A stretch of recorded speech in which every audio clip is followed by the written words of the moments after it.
क्योंकि मैंने इस सफर की शुरुआत आज से 4 साल पहले की थी, 2014 में, जब इस बिजनेस को मुझे देखने का मौका मिला। उससे पहले की लाइफ के बारे में अगर मैं थोड़ी सी बात आज करूं तो वो लाइफ बात करने लायक है नहीं, लेकिन फिर भी मैं आज उसके बारे में बात करना चाहूँगा। बहुत सारी बातें डॉक्यूमेंट्री में भी आ गई होंगी, लेकिन बहुत ऐसी बातें हैं जो डॉक्यूमेंट्री के माध्यम से आप समझ नहीं पाएंगे और शायद मैं शब्दों में समझा भी नहीं पाऊंगा, लेकिन कुछ कोशिश आज करता हूं। दोस्तों इस बिजनेस को करने से पहले मैंने काम करने की शुरुआत आज से लगभग 19-20 साल पहले शुरू कर दी थी। दोस्तों 19-20 साल पहले काम करने की शुरुआत कर दी थी। आप समझ सकते हैं कि 20 साल बाद इतना हूं तो 20 साल पहले कितना रहा होऊंगा। 20 साल पहले इस काम की शुरुआत किए थे दोस्तों, अपने जीवन को, गाड़ी को चलाने के लिए, क्योंकि ज़िंदगी में कुछ ऐसे मोड़ आ गए, ज़िंदगी में कुछ ऐसी परेशानियां, कुछ ऐसी दिक्कतों का सामना करना पड़ा। घर में मैं बड़ा था, कोई रास्ता नहीं था, और मेरी मम्मी हमेशा एक बात बोलती है, बहुत सारे साथियों को मैंने मीटिंग्स में बोला है कि मेरी मम्मी कहती है कि बड़ा भाई बाप के समान होता है। ऐसा से आप लोगों के सामने इस बात को कहता रहा हूं कि ज़िंदगी में आपके हालात अच्छे हो या नहीं हो, आपके पास पैसा हो नहीं हो, आपके पीछे का बैकग्राउंड मजबूत हो या नहीं हो, लेकिन भूख अपने टाइम से लग जाती है। यस और नो? कोई फर्क नहीं पड़ता उसको कि आपके हालात कैसे हैं। और दोस्तों जब हालात बिगड़ती है तो इंसान कुछ ना कुछ करने के लिए निकलता है।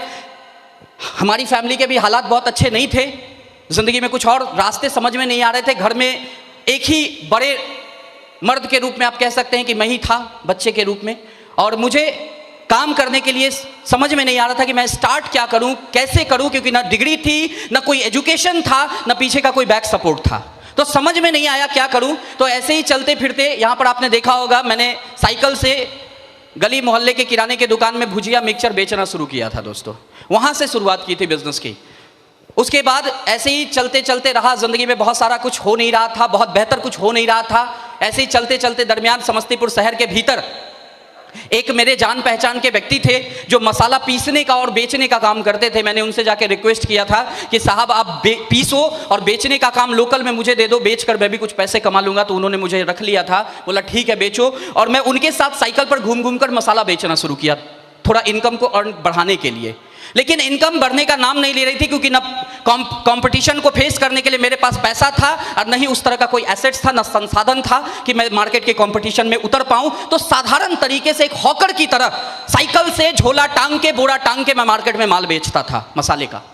लेकिन जिंदगी की गाड़ी बहुत अच्छे से चल नहीं रही थी। तो इस दरमियान मसाला बेचते हुए भी मैंने बहुत सारे काम और ट्राई किए कि जिंदगी में कुछ आमदनी बढ़ जाए।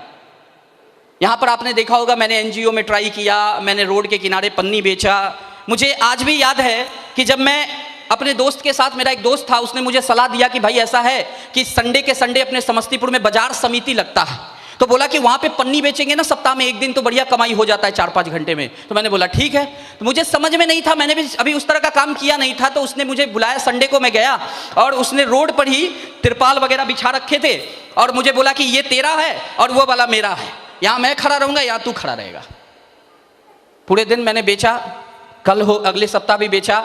मैं अपनी माँ को ये बात बता नहीं रहा था, क्योंकि हालात चाहे जैसे भी हों, पारिवारिक रूप से बहुत अच्छे थे, ये सब चीज़ शोभा नहीं देता था, तो मैं उनको बता नहीं रहा था। लेकिन खबर लग गई कहीं से उड़ते उड़ते मम्मी को। मुझे याद है मेरी मम्मी ने मुझे मारा था और मार कर मुझे बोला था, वो भी रो रही थी और मैं मार की दर्द से रो रहा था और वो दुख से रो रही थी। वो मुझे बोली थी कि बेटा अभी इतना भी हालात बुरा नहीं हुआ है कि रोड पे तू खड़ा होकर पन्नी बेचेगा। लेकिन वो भी जानती थी, मैं भी जानता था कि हालात उससे भी ज़्यादा बुरे थे। मैं तो खड़े होकर पन्नी ही बेच रहा था, भीख मांगने की नौबत आ सकती थी, हालात इतने बुरे थे।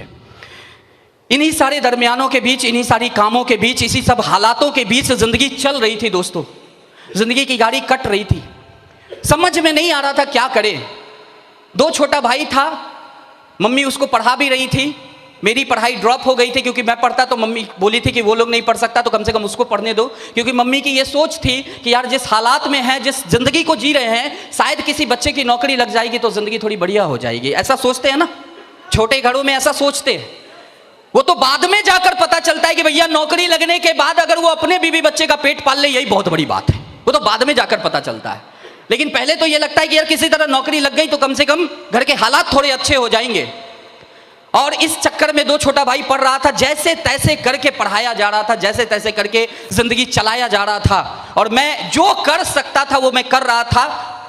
बहुत उम्र छोटी थी, अनुभव नहीं था, तो बहुत सारी गलतियां भी हुई, बहुत सारे बिजनेस को हाथ डाला, बेकार हो गया, जो पैसे थे वो भी बर्बाद हो जाते थे और जिंदगी बस और परेशानियों में आ जाती थी, जिंदगी और दिक्कतों में आ जाती थी। लेकिन इसी दरमियान चलते चलते जिंदगी में समय नहीं रुकता, कहते हैं यस और नो। तो समय नहीं रुका और बढ़ते बढ़ते बढ़ते बढ़ते दोस्तों 13-14 साल निकल गए थे, 13-14 साल। इस 13-14 साल के दरमियान मुझे याद है कि हमारे घर में कोई पर्व नहीं होता था। मैं आज वो सब बात शायद यहाँ पर बोलूँगा तो मेरी मम्मी को अंदर से हो सकता है थोड़ा सा खराब लगे, हो सकता है उनको अंदर से लगता हो कि यार क्या वो सब बातें ये ला रहा है, लेकिन दोस्तों आज मेरा मन कर रहा है बोलने का, बोल लूँ। कई सारे ऐसे होली, दीपावली, छठ मैंने देखे हैं दोस्तों, जहां पर रूम के अंदर मेरी माँ रोती थी और बाहर हम 3 भाई रोते थे, क्योंकि उस दिन हमारे घर में कुछ नहीं बना हुआ होता था। कई सारे ऐसे पर्व देखे हैं, कई सारा ऐसा होली देखे हैं दोस्तों, जहां पर बहुत सारे पकवानों की जगह पर मेरी मम्मी एक छोटे से पतीले के भीतर सिर्फ खीर या सेवई बना के रख देती थी और बोलती थी कि बेटा यही है, मीठा तो कुछ ना कुछ खाना है। बहुत सारे ऐसे धनतेरस देखे हैं जहां पर किसी तरह मैनेज करके एक चम्मच मेरे घर में आ जाया करता था दोस्तों, क्योंकि स्टील खरीदना कहते हैं। तो ऐसे जब अपने को कोई बोलता है तो एक ही बात समझ में आती है, बोला भाई साहब सामने चाय है, पियो और निकलो, यस और नो। और मैंने भी ऐसा ही कुछ सर के साथ किया। मैंने बोला सर चाय पिए और सर मुझे माफ करें, और हमने उस मौके को नहीं ट्राई किया, मैंने उस मौके पर कदम बढ़ाने का कोशिश नहीं किया दोस्तों। लेकिन इस बिजनेस में जो व्यक्ति देवदूत के रूप में आपके पास आया होता है वो आपको एक बार में छोड़ता भी नहीं है, यस और नो। तो मुझे याद है अगले दिन जब मैं घर से निकल रहा था, मेरी टाइमिंग थी घर से 9, साढ़े 9 बजे सुबह में निकलने की। जब मैं घर से निकल रहा था तो शुभकांत सर की मोटरसाइकिल मेरे घर के आगे लग गई। एकदम मैं ग्रिल खोला, निकला और सर की मोटरसाइकिल लग गई। तो मैंने बोला हाँ बोलिए। तो उन्होंने बोला कि अरे नहीं बस इधर से गुजर रहे थे ना, सोचे आपसे मिल ले। वो तो आज समझ में आता है, उसको फॉलो अप बोलते हैं। वो बोले इधर से गुजर रहे थे, आपको देखे तो रुक गए। वो तो आज समझ में आता है कि यही सिखाया जाता है फ्राइडे को, है ना दोस्तों। इस बिजनेस का प्लान मैंने कैसे देखा, आपको आइडिया है? मैं आपको बताता हूं। हुआ ये था कि जब मुझे ये प्लान देने के लिए बुलाते थे, मैं इनके लिस्ट में था, तो मुझे फोन करते थे और एक आध बार मेरे घर पर भी चले गए कांटेक्ट करने की, भाई संडे को आप आए। एक दिन मैं घर में था और मैंने अपनी मम्मी को बोल दिया कि मम्मी बोली कोई है? मैंने बोला देखो शुभकांत जी होंगे। बोलो नहीं है। क्योंकि शुभकांत जी से हम लोग को पहले भी जान पहचान थी, काफी पुरानी जान पहचान थी।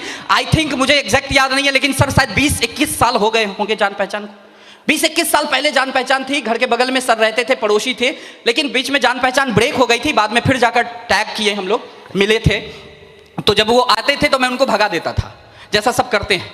और इन्होंने आना नहीं छोड़ा। एक दिन की बात मुझे याद आ रही है। मैं अपने घर से निकला था, संडे का दिन था, और संडे के दिन मैं सोचा कि छुट्टी आज है, माल कहीं पहुंचाना नहीं है, तो घर के बगल में एक छोटा सा दुकान नुमा घर रखा था, वहीं पर बैठ के माल पहुंचाता था, हिसाब वगैरह लिखता था। तो मैं गया और मैं सोचा कि वहां जाता हूं और कुछ 2-3 घंटे बैठकर कुछ हिसाब उसाब पेंडिंग पड़े हैं उसको कर लेंगे। तो जब मैं घर से निकला तो रास्ते में एक किराने की दुकान थी, वहां पे मैं रुक गया चिप्स वगैरह लेने के लिए। तो मैं चिप्स लेकर बाहर आया तो मेरे मोबाइल पे एक कॉल आया। तो जब मैंने कॉल उठाया तो आश्चर्य लगेगा, मैंने शुभकांत सर का नाम हेडेक करके सेव किया हुआ था, हेडेक, ठीक है। तो मैंने देखा लिखा हुआ हेडेक। मैंने बोला यार ये फिर फोन कर रहे हैं। मैं सोचा उठाऊं नहीं उठाऊं, मैं सोच रहा था, हेडेक लिखा हुआ है और हेडेक ही थे मेरे लिए उस समय। तो मैंने बोला उठाऊं कि नहीं उठाऊं। फिर मैंने सोचा पता नहीं कहाँ होंगे, उठा ही लेते, झूठ बोल लेंगे और क्या। तो मैंने उठाया और इन्होंने बोला और रवि जी कहाँ हैं? मैंने सोचा क्या बोलूं, सच बोलूंगा तो हो सकता है कहीं आ जाए। तो मैंने बोला कि झूठ बोल लेता। तो फिर मैंने सोचा कि यार कहाँ होंगे नहीं होंगे बोल ही लेता हूँ, क्या फर्क पड़ता है। मैंने यूं ही बोल दिया, बोला बस अपने ही चौक पे हूँ, धर्मपुर चौक पे। तो उन्होंने बोला पीछे पलटिए ना। मैं पीछे देखा तो पीछे खड़े थे। मैं मनी मन सोच रहा था अच्छा हुआ झूठ नहीं बोला, है ना। उसके बाद इन्होंने मुझे कहा कि भाई कहाँ जा रहे हैं? मैंने बोला बस यही पास में, कुछ हिसाब उसाब पेंडिंग है, सोचा कर लूं। बोले कि आप थोड़ा सा समय दीजिए ना, आपसे बात करना बहुत जरूरी है, आप ही के फायदे की बात है। मैं तो समझ ही रहा था मेरा कितना फायदा है, 10,000 लेके जाएंगे। तो मैंने बोला कि भाई मुझे बहुत काम है, आप मुझे छोड़ दें प्लीज। क्योंकि जब अपने को कोई बिजनेस प्लान के लिए अप्रोच कर रहा होता है ना, जब अपने को कोई सेप्स ऑफ बिजनेस में ज्वाइन होने के लिए बोल रहा होता है ना, और जब तक अपने को बात समझ में नहीं आई होती है, उस समय तक हमें वो काम समझ में नहीं आता और हम सामने वाले को ऐसा शो ऑफ करते हैं कि दुनिया का सबसे बिजी आदमी हम ही है। नहीं, मोदी जी के बदले सारा काम हम ही निपटा रहे हैं, इतना बिजी हम हो जाते हैं। मतलब उनकी बात सुनने का वक्त नहीं होता अपने पास। और मैंने भी उनको ऐसा ही शो ऑफ किया, तो उन्होंने बोला बस रवि जी 5-10 मिनट दीजिए ना। मैंने बोला यार ये आदमी को क्या बोलूं। मैंने बोला ठीक है मैं वहां जा रहा हूं, आप वहीं आ जाइएगा। बहुत ही कैजुअल, बहुत ही गंदे तरीके से मैंने उनको ट्रीट किया दोस्तों।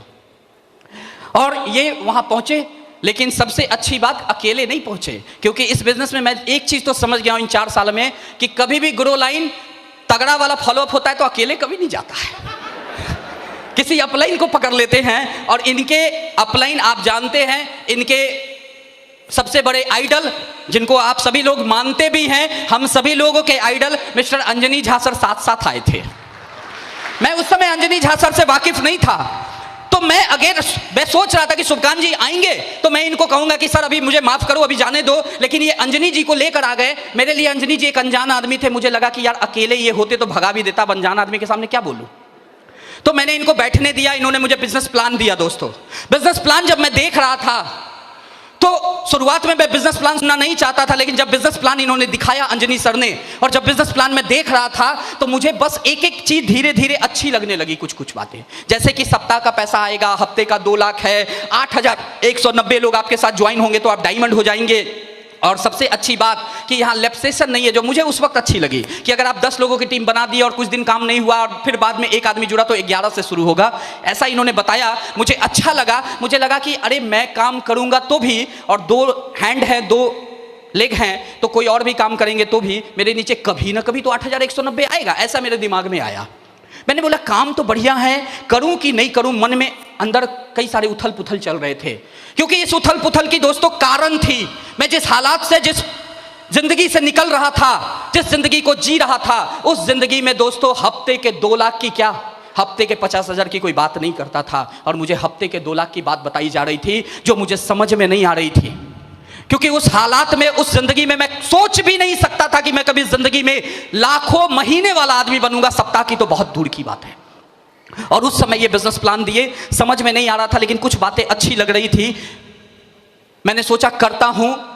फॉर्म होता है इस बिजनेस में, उस फॉर्म को इन्होंने मुझे निकालकर भरवाने का प्रयास किया। अंजनी सर ने बोला कि इसको भर दीजिए, बाद में सोचते रहिएगा करना है कि नहीं करना। फॉर्म के फायदे मुझे बता दिए कि अगर आप फॉर्म भरेंगे और कोई आगे भरेगा तो ऐसे हो जाएगा, वैसे हो जाएगा, ढेर सारे फायदे बताए। मैंने बोला भर देता हूं। फॉर्म भर दिया और फॉर्म भर के ये भी चले गए, मैं भी घर आ गया। रात में मैं बहुत देर सोचता रहा, करूं कि नहीं करूं, करूं कि नहीं करूं। बहुत देर अंदर में उथल पुथल चलता रहा और सुबह सुबह इनकी गाड़ी लग गई उसी उथल पुथल के दरमियान। और जो इन्होंने बोला कि भाई मैं इधर से गुजर रहा था तो आ गया, मैंने इनसे थोड़ी मोड़ी बातें की। मैंने बोला कि सर मेरे दिमाग में ऐसे बहुत सारे ख्यालात चल रहे हैं। बोले क्या चल रहा है? आप एक काम करें, आप अपने उस दुकान पे जाए, मैं वहीं आता हूं। और मैं वहां गया और फिर अंजनी सर को लेके पहुंच गए। और जब ये मैं आया, जब पहुंचा तो मैं बस फाइनली जो मेरे दिमाग में एक बात चल रही थी, मैंने ये बात उनको कह दी। मैंने बोला सर मेरे दिमाग में सिर्फ एक बात चल रही है, क्या इस बिजनेस के भीतर लोग जुड़ते हैं? आपके तो जुड़ गए, उन्होंने चेक दिखाए, मैंने कहा आपके तो जुड़ गए, लेकिन क्या जुड़ते हैं? क्योंकि नेटवर्क मार्केटिंग के प्रति सोच बहुत नकारात्मक थी। लगता था कि नेटवर्क मार्केटिंग बेवकूफ बनाने का काम होता है, लोग इसको पसंद नहीं करते। क्योंकि मैं ऐसा सोच रहा था कि अगर मैं शुभकांत जी को पसंद नहीं कर रहा हूं तो मैं प्लान लेके कहीं जाऊंगा तो मुझे भी लोग पसंद नहीं करेंगे। ये दिमाग में आया मेरे, तो मैंने कहा कि नहीं करूंगा। मैं इनसे पूछा कि क्या इसमें सच में लोग जुड़ते हैं कि बस आप ऐसे ही अपने पैसे निकालने के लिए चल पड़े हैं मार्केट में? इन्होंने मुझे कहा कि रवि जी जुड़ते हैं, और 1 महीने के 4 सप्ताह के इन्होंने चेक निकालकर मेरे सामने रख दिए। 14,750 रुपए का टोटल इनकम था। दोस्तों एक बात दिमाग में गई, मैंने सोचा कि अगर इनको 14,750 रुपया आया है तो ट्राई करके देखते हैं, कहीं 2-3 हजार 4 हजार महीना अपने को भी आ गया तो जिंदगी में थोड़ी सी राहत हो जाएगी। जहां मैं कुछ कमा रहा हूं, अगर 2-4 हजार प्लस हो जाएगा तो थोड़े बहुत खर्चों में मदद मिल जाएगी, थोड़ी बहुत जिंदगी में आसानी आ जाएगी, थोड़ी बहुत सहूलियत आ जाएगी। और दिमाग में आया कि करते हैं। लेकिन फिर वही बात, क्योंकि हम जिस माहौल के भीतर हैं वहां पर सकारात्मक बातें कम आती है, नकारात्मक बातें ज्यादा आती है। फिर वही बात आने लगी, कर तो लूं, लोग नहीं आए तो, कंपनी भाग गई तो, ये हो गया तो, वो हो गया तो, ढेर सारे वाय दिमाग में आने लगे। क्यों करूं? शुभकांत जी उन्होंने मुझसे पूछा कि रवि जी अब क्या सोच रहे हैं? मैंने बोला कि सर बस एक बात सोच रहा हूं, मैं तो ज्वाइन कर लेता हूं, आपके साथ और भी लोग हैं, चलो मैं भी ज्वाइन कर लेता हूं, लेकिन मेरे लोग नहीं आए तो। ये सवाल बहुत आम है और इसका जवाब भी इन्होंने बहुत आम दिया, लेकिन वो आम जवाब उस वक्त यहां लगा। दोस्तों मैं आपको बताऊं इन्होंने क्या बोला। इन्होंने मुझे कहा कि रवि जी मैं आपसे बुरा नहीं मानिएगा, एक सवाल पूछना चाहता हूं। मैंने बोला हाँ पूछिए। इन्होंने अगेन रिपीट किया कि रवि जी प्लीज बुरा मत मानिएगा। मैंने बोला नहीं मानेंगे, बताइए। इन्होंने बोला रवि जी आपके पास 2 पैर है। मैंने बोला हाँ। बोला मेरे पास। मैंने बोला आपके पास भी। बोला मेरे पास 2 हाथ है। मैंने बोला हाँ। बोला आपके पास। मैंने बोला मेरे पास भी। आपके पास 1 दिमाग है। मैंने बोला हाँ। बोला मेरे पास भी। आपके पास दिन का 24 घंटा, मेरे पास दिन का 24 घंटा। मेरे पास एक शरीर, आपके पास एक शरीर। मैं भी सेल्स का काम करता हूं, चूंकि ये एमआर थे, और आप भी सेल्स में काम करते हैं। अगर मेरे साथ हो सकता है तो आपके साथ क्यों नहीं। और दोस्तों ये बात लगी क्योंकि इन्होंने प्रोफेशन भी मैच कर दिया। मुझे लगा हाँ यार बात तो सही है, क्योंकि ऐसे हम सोचते नहीं हैं। मैंने कहा यार ये सही बात है, ये भी आदमी है, मैं भी आदमी हूं। ये भी 2 पैर वाले आदमी है, मैं भी 2 पैर वाला आदमी हूं। ये भी 1 दिमाग वाले आदमी है, मैं भी 1 दिमाग वाले आदमी हूं। इनके लिए भी 24 घंटा होता है, मेरे लिए भी 24 घंटा होता है। अगर 14,000 महीना इनको आया है तो इतने गए गुजरे तो नहीं है साहब। 50-60 किलो का वजन लेकर धरती पर खाली बोझ नहीं है। 2-4 हजार रुपया महीना तो हम भी कमाई लेंगे। दिमाग में आया। और दोस्तों इस बात को दिमाग में जब आया तो मैंने सोचा करते हैं, शुरुआत करते हैं। और मैंने इनके साथ शुरुआत करने का मन बनाया।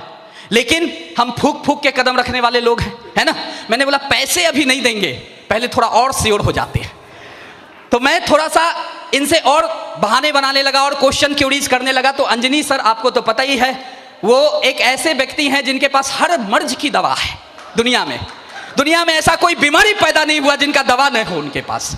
तो वो मुझे कहते हैं, बोला रवि जी आपको अभी भी डाउट है ना। मैंने बोला हाँ। बोला एक काम करिए, आप मेरे साथ आगरा चलिए, तब पैसा लगाइएगा।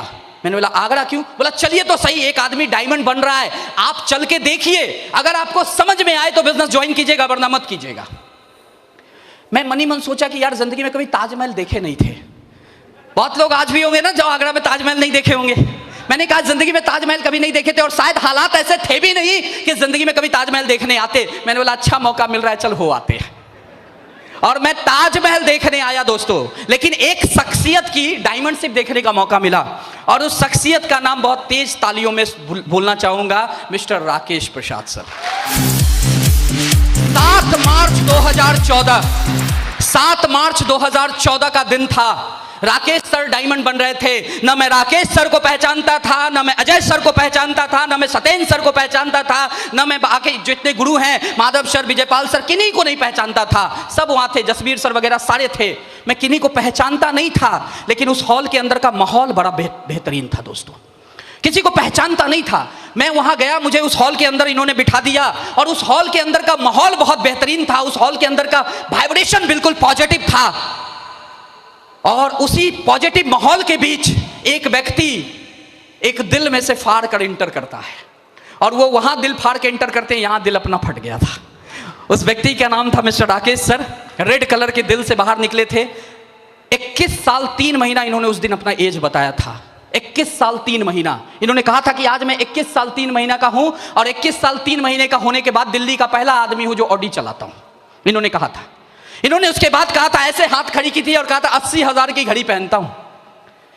बहुत सारी बातें इन्होंने दोहराई थी, बहुत सारी बातें वो बताई थी, और मैं हॉल के अंदर बैठकर मनी मन सोच रहा था कि यार इस इंसान में ऐसा क्या है। मैं उम्र में भी उस समय 21 साल से बड़ा था, तो मैंने सोचा यार ये कर सकते तो मैं क्यों नहीं कर सकता। मैं इतना गया गुजरा थोड़ी हूं। और दोस्तों वहीं बैठा बैठा कमिटमेंट लिया था कि बिजनेस को ज्वाइन करेंगे और जाकर काम करके दिखाएंगे, शायद एक दिन हम भी डायमंड बन जाए। श्योर नहीं था, लेकिन एक अंदर में विश्वास हुआ था कि शायद बन जाएंगे। और दोस्तों उस प्रोग्राम से निकलने के बाद मैंने मन पक्का कर लिया कि काम को करना है, लेकिन और मन पक्का करूं इस चक्कर में मैंने अंजनी सर से और शुभकांत सर से एक सवाल किया था। मैंने बोला सर एक बात बताओ, बिजनेस तो बहुत बढ़िया है, लेकिन आप लोग जो दिल्ली का एड्रेस बताते A3/24 जनकपुरी नई दिल्ली, ऑफिस जाके देखे हैं? इन्होंने बोला नहीं। मैंने बोला साहब मेरा पैसा गया कोई बात नहीं, मैं किसी का लगाऊं और कल कंपनी हो ही ना तो मैं तो ऑफिस जाऊंगा। और दोस्तों मैं आगरा से ही ऑफिस के लिए चला गया था दिल्ली। मैंने बोला ऑफिस देखेंगे, श्योर होंगे, उसके बाद करेंगे। और मैं ऑफिस देखने चला गया था, और ऑफिस देखा, सब कुछ अच्छा लगा। वहां बहुत सारे लोग प्लान दे रहे थे, तो मैंने एक बार रिपीट प्लान वहां पर सुना, श्योर होने के लिए कि वो क्या क्या झूठ बोले थे। श्योर होने के लिए मैंने रिपीट प्लान सुना, सब कुछ सेम था। वहां से मन बनाया कि करूंगा, और दिल्ली में कुछ दोस्त थे तो मैंने उस लोगों को भी जाकर छोटा टूटा फूटा प्लान दिया। और मैंने वहां से कॉल किया था सर को कि सर 2-3 लोगों की ज्वाइनिंग लेकर आ रहे हैं। तो सर बोले अरे पागल, कुछ मत कीजिए, सीधा आइए। सर को लगा था ये कुछ ज्यादा ही फास्ट भाग रहा है, ठीक है, तो बोले ना ना सीधा आइए। लेकिन मैं थोड़ा सा समझ सुनने वाला नहीं था, तो मैं 3-4 लोगों की ज्वाइनिंग लेकर सर के पास आया और बोला सर अब लगाइए मेरी भी आईडी। और मैं आया और सर के पास ज्वाइनिंग ली।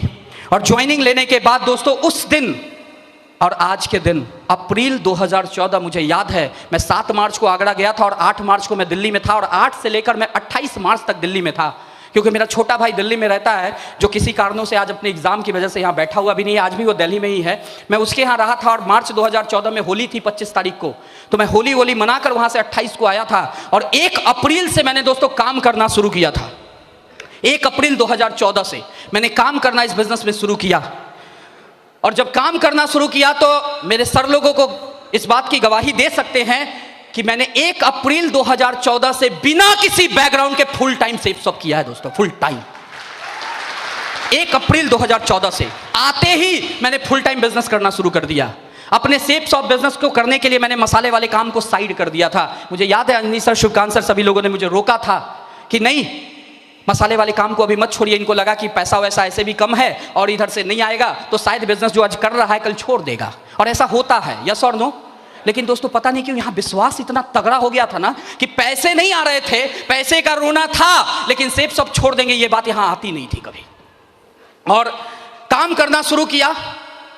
मैं ये नहीं कहूँगा कि दिक्कतें नहीं आई, दिक्कतें आई, परेशानियां आई। अगर मैं ये कहता हूं कि नहीं दिक्कतें नहीं आई, बहुत मजे मजे में आप डायमंड बनते हो, तो गलत हो जाएगा दोस्तों। दिक्कतें आई, परेशानियां आई। लेकिन मैं एक बात जरूर कहना चाहूंगा कि इस बिजनेस में जो डिफिकल्टी आती है ना, जो दिक्कतें आती है ना, वो एक्चुअली में हमें शुरुआत में दिक्कतें लगती है, लेकिन आप सोच के देखिएगा वो दिक्कतें नहीं है। सर लोग कहते हैं ना, वो तो बहुत पुरानी बात हो गई कि ये प्रोसेस है डायमंड बनने का। यस और नो? बोला डायमंड बनने का प्रोसेस है। लेकिन आप सोच के देखिएगा, क्या सच में अपना सेफ शॉप डिफिकल्ट है क्या? और ये बाकी जो नहीं बोले ना, वो मनी मन सोच रहे थे है तो जरूर, है तो जरूर, बोलेंगे कैसे? इसीलिए 5-10 लोगों के नो आए। लेकिन दोस्तों मैं आपको एक बात आज बोलना चाहूंगा कि डिफिकल्ट नहीं है सेफ शॉप, बस डिफरेंट है। और चूंकि ये डिफरेंट है इसलिए डिफिकल्ट लगता है, डिफिकल्ट नहीं है। आप मुझे एक बात बताइए, आप में और हम लोग जो यहां पर बैठे हैं लगभग 2000 लोग, मलयालम आती है? मलयालम कितने को आती है मलयालम? एक आदमी का हाथ ऐसे ऐसे हो रहा है ना, बाकी किसी को नहीं आती। मलयालम डिफिकल्ट है या नहीं? हिंदी आती है? हिंदी डिफिकल्ट है या नहीं? नो। लेकिन आप जाके एक मलयालम वाले से पूछो कि हिंदी डिफिकल्ट है या नहीं, बोलेगा है, बहुत डिफिकल्ट है भाई। मलयालम या हिंदी डिफिकल्ट नहीं है, मलयालम हिंदी वाले के लिए डिफरेंट है, हिंदी मलयालम वाले के लिए डिफरेंट है, इसलिए डिफिकल्ट लगता है। चूंकि डिफरेंट है इसीलिए डिफिकल्ट है। अगर डिफरेंस खत्म कर दिया जाए एक दूसरे का, तो फिर डिफिकल्ट नहीं लगेगा। आप एक मलयालम परिवार में अपने बच्चे को पैदा होते ही डाल दीजिए, और एक मलयालम वाले बच्चे को अपने परिवार में डाल लीजिए। 10 साल बाद देखिएगा, इसको हिंदी नहीं आती होगी, उसको मलयालम नहीं आती होगी। यस और नो? डिफरेंट है, हमारा सेफ शॉप डिफरेंट है, डिफिकल्ट नहीं है। चूंकि डिफरेंट है इसीलिए डिफिकल्ट लगता है। और दोस्तों ये बात मुझे समझ में आ गई कि डिफरेंट है भाई साहब, इसके और मेरे बीच के डिफरेंसेस को अगर मैं दूर कर दूं तो डिफिकल्ट नहीं लगेगा। और मैंने डिफरेंसेस दूर करने शुरू किए। सेल्स के काम में मैं पहले भी था, और सेल्स के काम में मैंने इसके बाद भी ज्वाइनिंग ली। सेफ शॉप ये भी सेल्स का काम है। यस और नो? यस और नो? दोस्तों आपको मालूम होगा मुझे सुनाई उनाई कम देता है, पता है ना? यस और नो?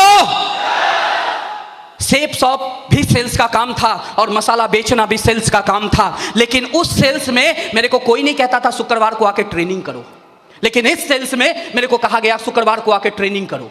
उस सेल्स में मेरे को कोई नहीं कहता था कि संडे को सेमिनार करो, लेकिन इस सेल्स में मेरे को बोला गया कि संडे को सेमिनार करो।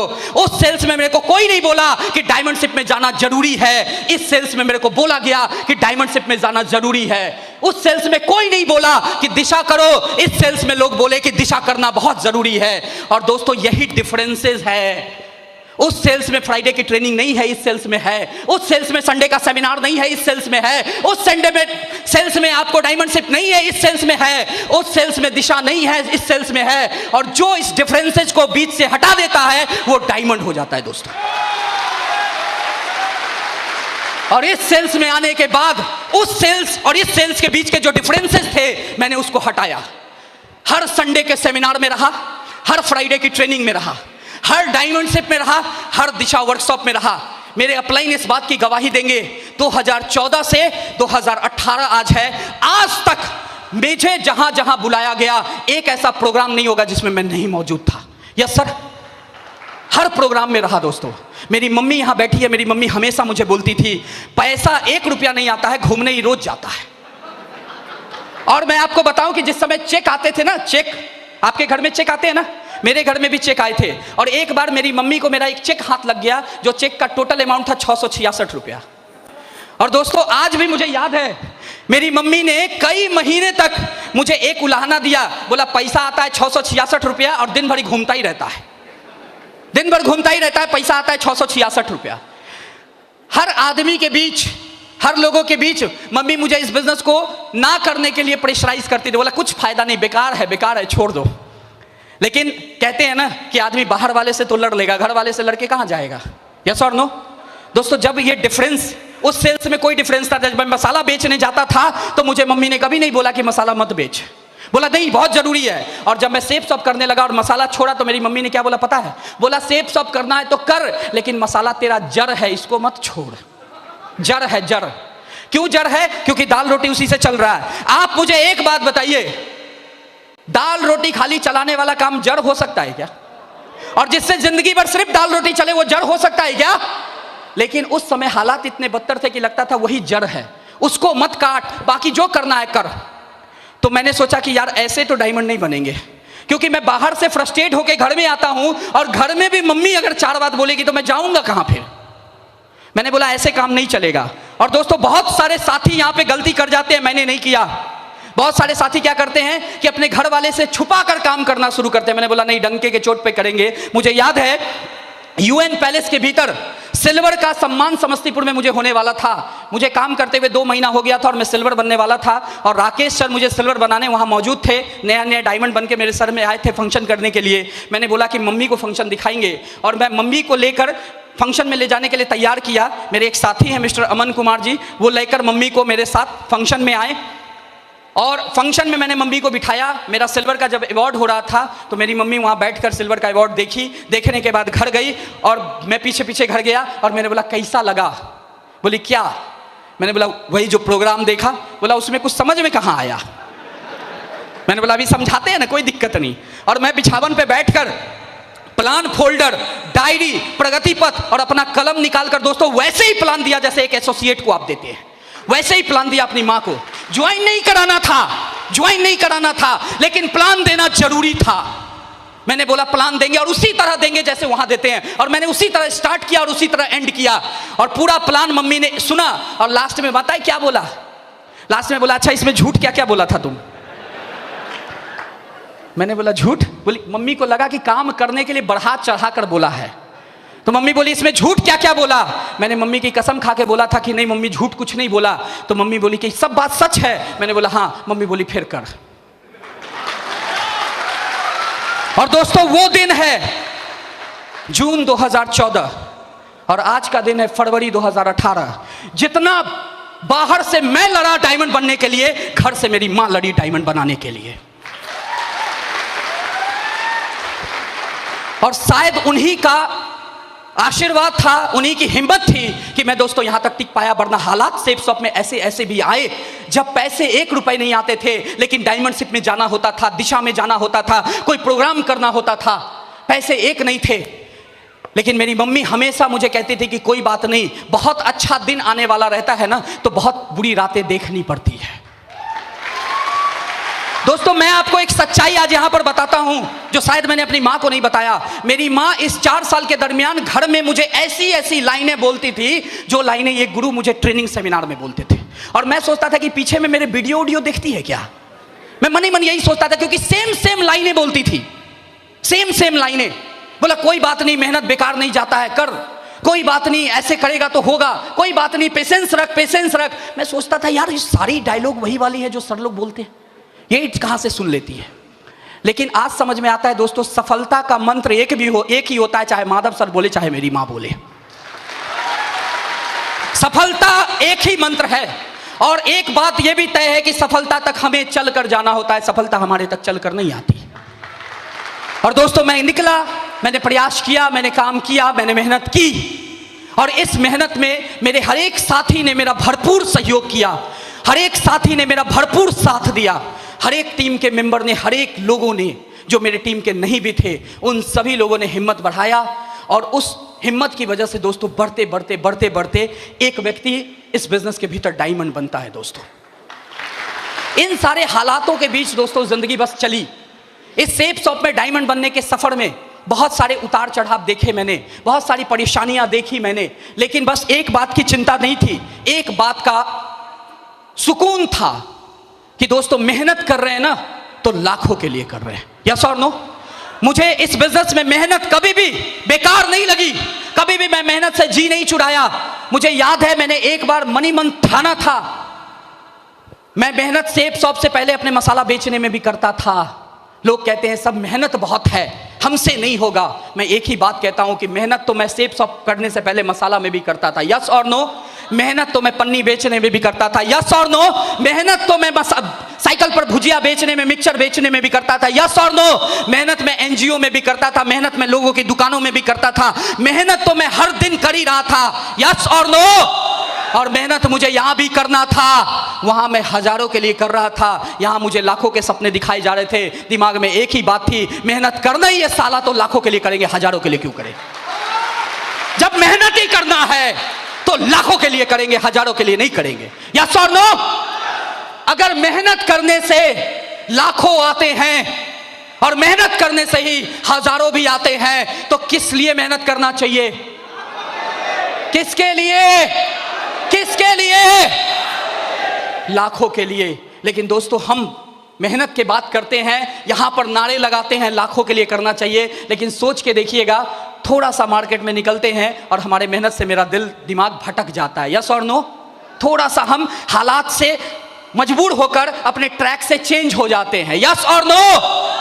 दोस्तों एक ही बात कहूंगा, हमेशा जिंदगी में सफर को बीच में छोड़ने से कोई फायदा नहीं है, अंतिम तक जाने में ही फायदा है। या तो जो आपने सोचा है वो मिल जाएगा, नहीं तो किसी के गाइड आप बन जाएंगे कि भैया इस सफर में कभी चलना मत। यस और नो? अगर आप सफर में निकले हैं, आप मंजिल तक पहुंचे, तो दो ही बात होगी, या तो आप रिकॉर्ड बनाकर कुछ बेहतर करके लोगों के आइडल बन सकते हैं। यस और नो? लोग आपके बारे में बात कर सकते हैं, बोला करना है तो वैसे कर, या फिर कम से कम आप गाइड तो बन सकते हैं, लोगों को उस सफर में चलने से रोक तो सकते हैं। यस और नो? और दोस्तों मैंने भी कहा कि चल के देखते हैं, जब तक डायमंड बनने के सफर में अंतिम तक जाऊंगा नहीं, तब तक मालूम कैसे चलेगा कि डायमंड बनते हैं कि नहीं बनते हैं? यस और नो? मालूम कैसे चलेगा लाखों आते हैं कि नहीं आते हैं? और दोस्तों इस सफर की शुरुआत की, ढेर सारे अचीवमेंट्स आए और मन का विश्वास बढ़ता गया, ढेर सारी अचीवमेंट्स आई, मन का विश्वास बढ़ता गया। साइकिल से शुरू किया अपना जिंदगी, मात्र 15 महीने सेप शॉप में काम करने के बाद 8.25 लाख रुपए की कार खरीदी मैंने दोस्तों, i20 हुंडई की। मुझे याद है जब मुझे इस बिजनेस में ना दोस्तों अपलाइन बहुत बड़ा काम करते हैं, मुझे इस सफर में यहां तक लाने में एक शख्सियत है जिनका मैं नाम ना लूं तो शायद आज का ये शाम अधूरा रह जाएगा, और उस शख्सियत का मैं नाम जरूर लेना चाहूंगा, बहुत सर झुकाकर सजदा करूंगा। उस शख्सियत का नाम है दोस्तों अजीत कुमार झा। मुझे याद है जब अजीत सर ने मुझे कार के लिए कहा था, अजय सर और अजीत सर ने, अजय सर शायद अजीत सर को बोले होंगे, अजीत सर ने पीछे से मुझे पुश किया, बोला कार कब ले रहा है? कार, मैं पर्ल से थोड़ा पहले था, बोला कार कब ले रहा है? मैंने बोला सर कार, दिमाग में कार का सॉफ्टवेयर नहीं था। सर ने बोला नहीं कार लेना है। तो मैं घर में गया और मेरी मम्मी कुर्सी पे बैठी थी, मैं कुर्सी के नीचे ऐसे बैठ के बगल में अब मम्मी के बस ऐसे बात कर रहा था। तो मैं जब भी इस पोज में बैठता हूं तो मम्मी बोलती है क्या चाहिए? ठीक है, हमेशा बोली जरूर कोई काम होगा, बड़ा मतलबी है। ये ऐसे नहीं आता है। तो मम्मी बोली क्या हुआ है? हम बोले मम्मी ऐसे ऐसे सर बोल रहे थे कार लेना है। मम्मी बोली क्या लेना है? मैंने बोला कार।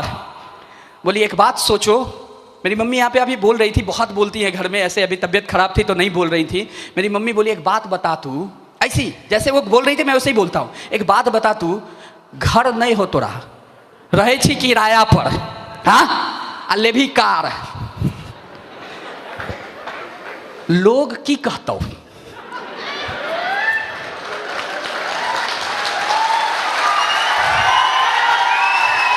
अभी खत्म नहीं हुआ। और मेरी मम्मी उसके बाद बोली दुस्तौ लोग दुस्तौ। मैंने बोला कि माँ नहीं दूसेगा। बोली दुस्तौ। बोले नहीं दूसेगा। क्यों? मैंने बोला कि कार लेने से बिजनेस बढ़ जाएगा, चेक बड़े बड़े आएंगे। बोली कैसे? हम बोले घर बना लेंगे तो घर उठा के लेके जाएंगे क्या दिखाने? फिर बोला देख घर बनाए हैं, कार तो जिसके दरवाजे पर लगा देंगे उसको दिखाई पड़ेगा कार खरीदा है। अगर ये लड़का कार खरीद सकता है, बिजनेस में दम होगा। हर काम, हर प्रयास 3 बच्चों को पालने के लिए की, वो जो कर सकती थी सब की। रुई की बत्ती बनाकर बेचा, साड़ी की फॉल लगाकर बेचा, किराए के मकान में किसी तरह एक रूम और एक किचन में बच्चे बड़े होते गए, जगह छोटे पड़ते गए, लेकिन सरवाइव की 28-29 साल। लेकिन दोस्तों इस सेफ शॉप ने उससे पहले कभी भी सपने में नहीं सोचा कि जिंदगी में कभी एक घर के लिए जमीन खरीदूंगा। घर तो बहुत दूर की बात है, लेकिन आज सेफ शॉप की बदौलत अभी अभी जो मैंने एक मकान खरीदा है पटना के भीतर, उसकी कुल कीमत 60 लाख रुपया है दोस्तों। जो मैं बहुत जल्द पोजीशन मिलेगा तो अपनी मां को शिफ्ट कराऊंगा उसमें, ठीक है। ये बिजनेस दोस्तों सिर्फ घर और गाड़ी नहीं देता, ये बिजनेस आपकी जिंदगी को बदलता है, ये बिजनेस आपकी जिंदगी को बेहतरीन बनाता है, ये बिजनेस आपकी जिंदगी को शानदार बनाता है, ये बिजनेस आपकी जिंदगी की वजह से आपके परिवार के लोगों के अंदर भी कई सारे सपने पैदा करने की सोच बनाता है, कई सारी चीजों को बड़ा बनाता है। ये बिजनेस मेरी जिंदगी में आया, लेकिन मेरी जिंदगी में आने की वजह से, इस बिजनेस में लगातार टिके रहने की वजह से, इस बिजनेस में लगातार चलते रहने की वजह से, और इस बिजनेस में लगातार डिफरेंसेस को खत्म करते रहने की वजह से, फ्राइडे की ट्रेनिंग, संडे का सेमिनार, दिशा डायमंडशिप, जो डिफरेंसेज है दूसरे सेल्स और इस सेल्स में, उस डिफरेंसेज को खत्म करते रहने की वजह से धीरे धीरे ये बिजनेस मेरी जिंदगी को सिर्फ नहीं बदला, आज मेरी जिंदगी, परिवार से जुड़ा हुआ हर एक व्यक्ति पहले से बहुत दूर, बहुत बेहतर और बहुत बेहतरीन लाइफ को आज जी रहा है दोस्तों। सिर्फ मेरी जिंदगी नहीं बदली, दुनिया में हम कोई काम करते हैं सिर्फ अपनी जिंदगी को बदलने के लिए, लेकिन ये सेफ शॉप बिजनेस आपके साथ जुड़े हुए हर एक व्यक्ति की जिंदगी को बदल देता है। इसीलिए मैं सर झुकाकर इस सेफ शॉप को भी बहुत दिल से नमन करता हूं दोस्तों।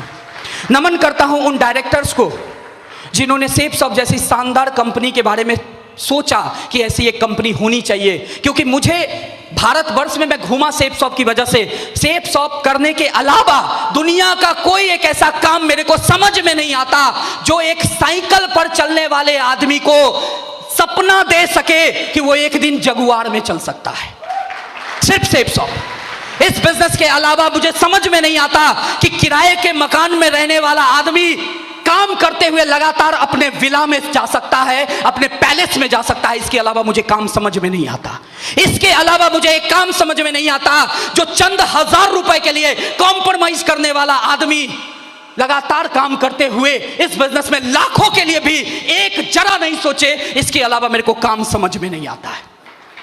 दुनिया में दोस्तों कोई एक ऐसा काम आपको नजर में नहीं आएगा जो आपकी जिंदगी को यहां तक लेकर बदल सकता है।